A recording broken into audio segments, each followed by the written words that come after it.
Hello dear students, welcome to my YouTube channel accounts Acharya. जैसे कि हम पहले से आपको स्टैटिस्टिक्स के फर्स्ट चैप्टर पढ़ा चुका हूं और फर्स्ट चैप्टर का वीडियो भी आप लोगों के लिए अपलोड कर दिया गया है। नेक्स्ट वीडियो में अब आप आ जाएंगे क्लासिफिकेशन ऑफ स्टैटिस्टिक्स पर, यानी स्टैटिस्टिक्स का वर्गीकरण कैसे किया जा सकता है। आप देखें कि स्टैटिस्टिक्स को कैसे हम क्लासिफाई करेंगे, what are the methods of classification of statistics. तो फर्स्ट मेथड है बेटा, दैट इज डिस्क्रिप्टिव स्टैटिस्टिक्स, यानी कि विवरणात्मक सांख्यिकी। विवरणात्मक जहां पर विवरण हो, जहां पर क्या हो, पर्टिकुलर्स हो, डिस्क्रिप्शंस हो, उसे हम डिस्क्रिप्टिव स्टैटिस्टिक्स के अंदर इंक्लूड करते हैं। जैसे कि आप देखें, this is completely related with the data और फैक्ट्स। ये क्या है? This is completely related with data और फैक्ट्स। इट इज कलेक्टेड और मेजर्ड बाय कंप्यूटेशन और एनी अदर मीन्स। तो जो डाटा है, फैक्ट्स हैं, इनको आप क्या करते हैं? कलेक्ट करते हैं या मेजरमेंट करते हैं। मेजर करने के बाद आप उसको ला करके रखते हैं, यानी दैट बिकम इनवर्स। वो क्या हो जाता है? Inverse. The data is calculated individually. Data सबसे पहले अलग अलग हम कैलकुलेट करते हैं और उसके बाद जब उनको कलेक्ट करके हम इकट्ठा करते हैं, कलेक्शन जो आता है हमारे पास, तो दैट बिकम इनवर्स। तो इसे हम इनवर्स कहते हैं। और such type of data is either inverse और सैंपल। या तो इनवर्स है, इनवर्स का मतलब टोटल, और सैंपल का मतलब हुआ जब हम सैंपलिंग से थोड़ा थोड़ा निकाल करके इकट्ठा करते हैं, तो वो सैंपल हो गया। तो चाहे डाटा इनवर्स हो, चाहे डाटा सैंपल हो, it is always able to produce their own result also. ये अपना रिजल्ट भी प्रेजेंट कर सकता है आपके पास। तो इस टाइप से डाटा को हम डिस्क्रिप्टिव स्टैटिस्टिक्स में इंक्लूड करते हैं, यानी कि डिस्क्रिप्टिव स्टैटिस्टिक्स में डाटा इनवर्स भी होता है और सैंपल भी होता है। सैंपल और इनवर्स दोनों ही डाटा को अगर सेपरेटली रखा जाता है तो it can present its own result. ये अपना रिजल्ट भी बता सकते हैं। जैसे मेल का है तो मेल का रिजल्ट हो गया, फीमेल का है, फीमेल एजुकेटेड है, अनएजुकेटेड है, एक्सेट्रा। तो हम जब डिफरेंट डाटा को कलेक्ट करके एक जगह पर कर देते हैं तो that become universe. And if sample are selected, samples निकाल करके अलग अलग रखते हैं तो ये सैंपल हो जाता है। अब आप देखिए, जो डिस्क्रिप्टिव स्टैटिस्टिक्स के टूल्स होते हैं, ये टूल्स कैसे कैसे, कौन कौन से टूल्स हो सकते हैं। तो बेटा देखें, डिस्क्रिप्टिव स्टैटिस्टिक्स में आपके there are so many tools. First is classification, presentation, classification. जैसे कि आपको पहले ही बता दिया कि क्लासिफिकेशन क्या है, आपका वर्गीकरण करना है, यानी कि इस जो डाटा है उनको हम क्लासिफाई कर दें। क्लासिफाई कैसे कर सकते हैं? एज ग्रुप में, male, female, educated, uneducated, etcetera. तो दीज आर क्लासिफिकेशन। तो data whatever we are calculating, तो सच डाटा इज क्लासिफाइड। इसको क्या करेंगे? क्लासिफिकेशन करेंगे। देयर आफ्टर हम उसका प्रेजेंटेशन करेंगे, यानी डाटा को अलग अलग हम प्रेजेंटेशन करेंगे। दिस प्रेजेंटेशन में भी ग्राफिकल प्रेजेंटेशन भी हो सकता है और टेबुलेशन भी हो सकता है। क्या क्या हो सकते हैं? प्रेजेंटेशन, ग्राफिकल और टेबुलेशन। यानी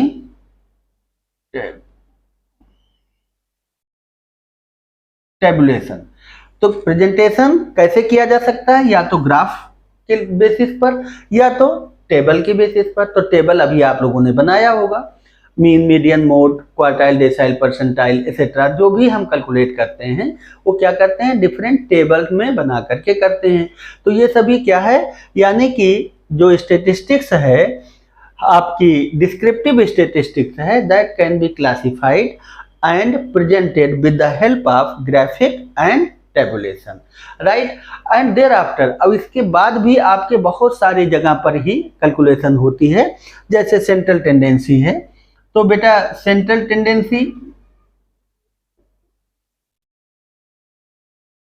टेंडेंसी में आपको हमने mean, median, mode, quartile, decyl, percentile, geometric mean, harmonic mean, ये सभी हमने कैलकुलेट करना बताया है। तो ये सभी क्या है? Central tendency. These are the part of central tendency. तो they are also a part of descriptive statistics. और सेकेंड नेक्स्ट टॉपिक है आपकी डिस्पर्सन। डिस्पर्सन में आपको हमने पढ़ाया है range, mean deviation, quartile deviation, standard deviation etcetera. तो mean, range, mean deviation, quartile deviation, standard deviation, ये सभी क्या हैं? These are also a part of descriptive statistics. ये सभी विवरणात्मक हैं, यानी विवरण उनका दिया गया है, तो वो they are classified as a descriptive statistics. आपके ऑब्जेक्टिव क्वेश्चंस में अक्सर पूछा जाता है कि dispersion is a part of, तो आपको क्या बताना है? Descriptive statistics. आपके ऑप्शन में इन्फेरेंशियल भी लिखा होगा, इंडक्टिव स्टैटिस्टिक्स भी लिखा होगा, नो स्टैटिस्टिक्स भी होगा, तो आपको क्या बताना है? डिस्क्रिप्टिव स्टैटिस्टिक्स का पार्ट है डिस्पर्सन। और नेक्स्ट है फिफ्थ पॉइंट है कोरिलेशन, यानी कि सहसंबंध। कोरिलेशन, सहसंबंध। डिस्पर्सन को हिंदी में कहते हैं अपकिरण। और केंद्रीय प्रवृत्ति की मापें, सेंट्रल टेंडेंसी को कहते हैं केंद्रीय प्रवृत्ति की मापें, और डिस्पर्सन को कहते हैं अपकिरण, और कोरिलेशन को क्या कहते हैं? सहसंबंध।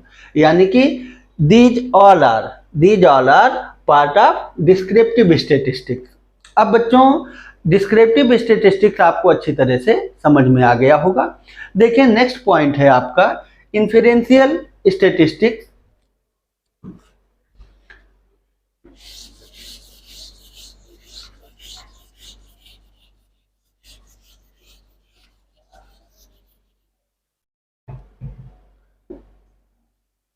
इन्फेरेंशियल स्टैटिस्टिक्स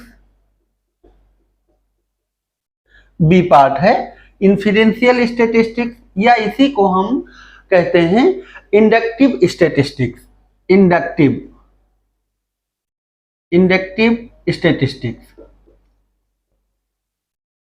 स्टैटिस्टिक्स इसको कहते हैं हम निष्कर्षणात्मक। निष्कर्ष, जहां पर आपका निष्कर्षणात्मक।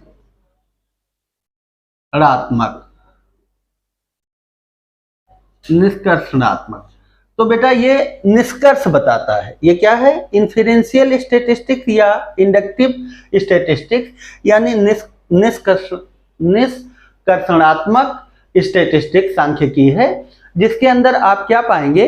किसी भी चीज का निष्कर्ष का मतलब क्या हुआ? रिजल्ट। जब किसी भी चीज का रिजल्ट आप सीधे कैलकुलेट कर सकने में एबल होते हैं, तो उसे हम इन्फेरेंशियल या इंडक्टिव स्टैटिस्टिक्स कहते हैं। Inferential statistics computed in various methods. क्या है? This can be calculated in various methods, either by sample or population. या तो सैंपल से या तो पॉपुलेशन से हम इन स्टैटिस्टिक्स को कैलकुलेट कर सकते हैं। And thereafter sample out of universe is analyzed to get adequate result or estimation, forecasting or decision etc. यानी कि whatever the data is calculated, जब आप कोई भी डाटा कैलकुलेट करते हैं either from inverse or from sample, तो इसमें अब आपको ये देखना है कि we want to get a adequate result। हमें क्या चाहिए? रिजल्ट चाहिए। तो just for getting result it is very essential to have a symmetric data। उसी से रिलेटेड ऑर्डरली डाटा होना चाहिए, जिस ऑर्डरली डाटा पर ही आप उसमें एस्टिमेशन कर सकते हैं, फोरकास्टिंग कर सकते हैं। और एस्टिमेशन,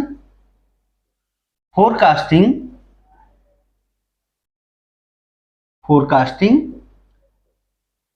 देखते जाएं। फर्स्ट पॉइंट और सेकेंड पॉइंट, एस्टिमेशन कर सकते हैं यानी अनुमान लगा सकते हैं।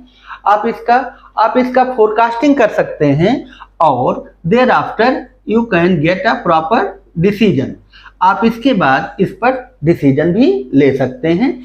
तो बेटा देख सकते हैं कि डिस्क्रिप्टिव स्टैटिस्टिक्स के जो 5 पार्ट्स थे, और इन्फेरेंशियल स्टैटिस्टिक्स में आपकी एस्टिमेशन है, यानी कि अनुमान लगाना, फोरकास्टिंग, यानी कि पूर्वानुमान लगाना, और डिसीजन यानी कि निर्णय लेना। तो these are included in your inferential या इंडक्टिव स्टैटिस्टिक्स। अब लास्ट पॉइंट बचता है, लास्ट पॉइंट है अप्लाइड स्टैटिस्टिक्स। तो बेटा जो अप्लाइड स्टैटिस्टिक्स है, आप यहाँ पर देखेंगे कि if statistical data is calculated, first of all that is calculated and estimated. जब हमारे पास पूरा डाटा आकर के एक साथ पहुंच जाता है, जैसे आप लोग क्लास में पढ़ते हैं, तो क्लास में पढ़ते हैं हर एक इंडिविजुअल बच्चों के इंडिविजुअल मार्क्स आते हैं। अब हमने क्या किया कि सभी बच्चों के परसेंटेज कैलकुलेट कर लिए। सभी बच्चों का अगर परसेंटेज हमने एक साथ रखा तो इट बिकम इनवर्स, राइट। और इसके बाद अब हम क्लास में पहुंचते हैं और दो बच्चों के केवल सैंपल ले लिया, दो बच्चों के सैंपल लेकर के आगे तो सैंपल बन गया, अब ये इनवर्स है। ऐसे सभी सैंपल को अगर हम काउंट कर लें एक साथ, सभी बीबीए का, बीसीए का, बीकॉम का, एमकॉम का, एमबीए का, सभी लोगों का सैंपल जब इकट्ठा ले आते हैं तो इट बिकम इनवर्स। यही आपका इनवर्स होता है। अब यहाँ पर आपको बताना है लास्ट पॉइंट में अप्लाइड स्टैटिस्टिक्स। तो यहाँ पर अप्लाइड स्टैटिस्टिक्स मीन्स जब हम व्यवहारिक सांख्यिकी का अध्ययन करते हैं, यानी कि व्यवहार, अप्लाइड स्टैटिस्टिक्स, तो इसे कहते हैं व्यवहारिक सांख्यिकी। व्यवहारिक सांख्यिकी ये हमारे व्यवहार में होती है, ये हम लोगों के फॉर्मल लैंग्वेज में होती है। तो applied statistics when statistical methods are used for inspection. जब हम स्टैटिस्टिकल मेथड का यूज किसी अनुमान में करते हैं, जांच में करते हैं, तो उसे हम क्या कहेंगे, अप्लाइड स्टैटिस्टिक्स है। And it always signifies the problem of facts. ये हमेशा ही तथ्यों की समस्याओं के बारे में बताती है, यानी whatever fact you are going to get a proper decision, जिस पर आप डिसाइड करने जा रहे हैं, डिसीजन लेने जा रहे हैं, इस डिसीजन पर क्या करेगा, वो प्रॉब्लम्स को बताना शुरू करेगी। और जब बच्चों आपको पहले से प्रॉब्लम्स पता चल जाएगा, तब आप उस पर प्री डिसीजन ले सकते हैं, प्री आप उसका कुछ ना कुछ व्यवस्था कर सकते हैं। और अगर प्रॉब्लम्स को पहले से आप नहीं जानते हैं तो आप कहीं भी जाकर के गिर सकते हैं, कहीं भी जाकर के आपका रिजल्ट जो है वो खराब हो सकता है। तो अब आप देखें कि applied statistics is one of the statistical method. ये क्या है बेटा, ये स्टैटिस्टिकल मेथड है that is used for the inspection of data. ये डाटा को इंस्पेक्शन के लिए यानी जांच के लिए रखा जाता है। और ये सभी प्रॉब्लम ऑफ फैक्ट्स की प्रॉब्लम्स को बता देता है, यानी what are the problems that are going to be held. ऐसी कौन सी समस्या है जो हो सकती है। तो जो प्रॉब्लम्स बाद में होने वाली है वो आपको पहले से ही पता चल जाती है। तो इन सभी में आपको ये देखना है, नेशनल इनकम है, नेशनल इनकम अगर आप करते हैं, एस्टिमेट करते हैं नेशनल इनकम, और इंडस्ट्रियल प्रॉब्लम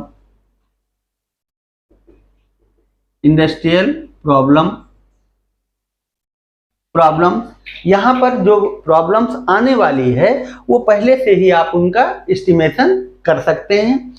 और एग्रीकल्चरल प्रोड्यूस